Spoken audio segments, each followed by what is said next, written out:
semuanya. Selamat datang di podcast paling seru, paling asik, dan paling ya gitu deh. Yap, selamat datang di podcast Kita Pilih. Tempat ngobrolin segala hal tentang pemilu dengan gaya yang santai, namun tetap berbobot walaupun kita bobotnya berbeda-beda ya. Bener banget tuh Kis.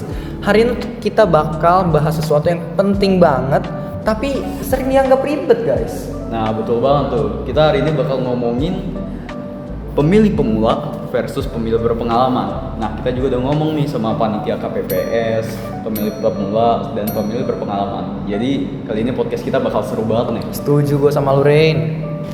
Oke, pertama-tama kalian pernah penasaran gak sih gimana rasanya jadi panitia KPPS? Wah, pasti capek banget sih. Udah harus ngurusin pemilih, ngitung suara, belum lagi kalau ada orang yang lupa bawa KTP. Terus pura-pura lupa sama aturan. Santai-santai, gue tuh udah nanyain langsung ke Tante Ajeng yang merupakan panitia KPPS tahun 2019. Dan ternyata kerja mereka itu kayak superhero demokrasi guys. Gila. Ya betul banget tuh. Mereka tuh ada satu tim dengan 7 orang berbeda. Nah tugasnya juga udah beda-beda tuh. Ada yang jaga bilik suara, ada yang input data, ada juga yang mengawasi biar gak ada kecurangan. Dan yang paling berat menurut Tante Ajeng adalah waktu.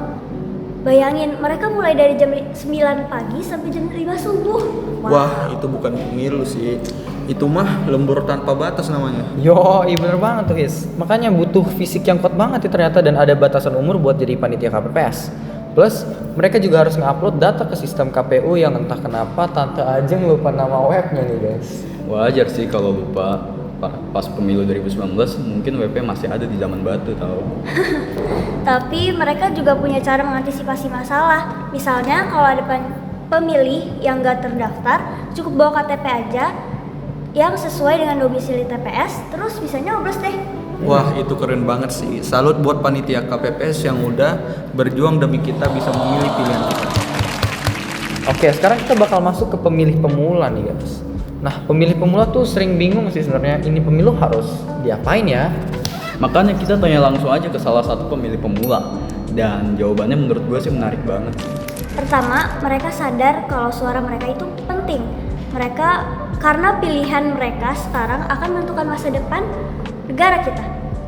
Tapi tantangan terbesar mereka adalah susahnya cari informasi yang valid, yang bagus. Nah, ya bener banget tuh. Soalnya di internet tuh sering banget berkeliweran gitu berita-berita hoax, propaganda, terus juga perdebatan yang sering bikin pusing banget gitu. Gila itu bikin masalah banget sih. Makanya mereka lebih banyak cari info dari media sosial, jurnal, dan diskusi sama teman-teman yang ngerti politik.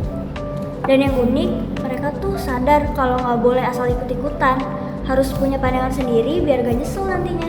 Betul, karena mereka juga mikirin dampak jangka panjang untuk pemimpin yang sempurna tapi bisa mendampingi kita. Definisi paling mending tuh penting ya. Yang pasti mereka antusias, tapi juga mereka cemas sih. Soalnya memilih itu tanggung jawab yang besar tau. Nah, kalau pemilih berpengalaman gimana nih? Apakah mereka lebih santai atau justru makin ribet mikirin pilihannya? Nah, ternyata mereka tuh lebih kritis. Nah, benar-benar. Contohnya tuh kayak Kak Naruli gitu. Dia tuh merupakan pemilih berpengalaman yang udah pernah kita wawancarai ya dulu. Dia bilang kalau dia itu sebenarnya selalu research dulu kalau sebelum memilih tuh guys. Iya, dia tuh cek visi misi mereka, rekam jejak calon, bahkan lihat debat mereka sebelum ambil keputusan. Tapi yang menarik, Kanaruli bilang dia lebih kecewa sama wakilnya dibanding presidennya. Wah, berarti pemilih berpengalaman tuh nggak cuma lihat calonnya aja deh, tapi juga siapa yang bakal mendampinginya. Setuju banget gue sama Luis. Dan mereka sadar kalau setiap pemilu itu ada tantangan baru. Misalnya program pemerintahan yang berdampak langsung kayak BPJS yang dulu sempat membantu banyak orang. Tapi kalau ditanya siapa yang lebih berpengaruh, pemilih pemula atau yang berpengalaman ya? Karena Ruli bilang dua-duanya penting sih. Dan yang unik, Kanaruli nggak terlibat dalam politik langsung, tapi dia mendukung gerakan masyarakat terutama di bidang pendidikan. Keren banget sih, karena mencerdaskan anak bangsa juga bagian dari membangun negara. Benar. Nah, dari obrolan kita ini kita bisa nyimpulin kalau setiap pemilih itu punya peran penting dalam pemilu guys. Bener banget, pemilih pemula punya energi dan semangat baru, sedangkan yang berpengalaman punya perspektif yang lebih luas tuh. Dan tentu aja tanpa panitia KPPS, pemilu nggak akan bisa berjalan dengan lancar. Jadi buat kalian yang semua yang udah mempunyai hak pilih, jangan golput. Pilih dengan bijak karena masa depan kita ada di tangan kita sendiri. Nah, setuju banget tuh gue sama Hiskia. Jangan sampai 5 menit kita di belakang bilik membuat kita menyesal sampai 5 tahun ke depan, guys. Oke guys, segitu dulu podcast kita kali ini. Terima kasih ya udah dengerin. Oke, jangan lupa follow, like, share biar makin banyak yang sadar pentingnya pemilu. Sampai jumpa di episode berikutnya. Tetap kritis, tetap peduli dan Jangan lupa nyoblos.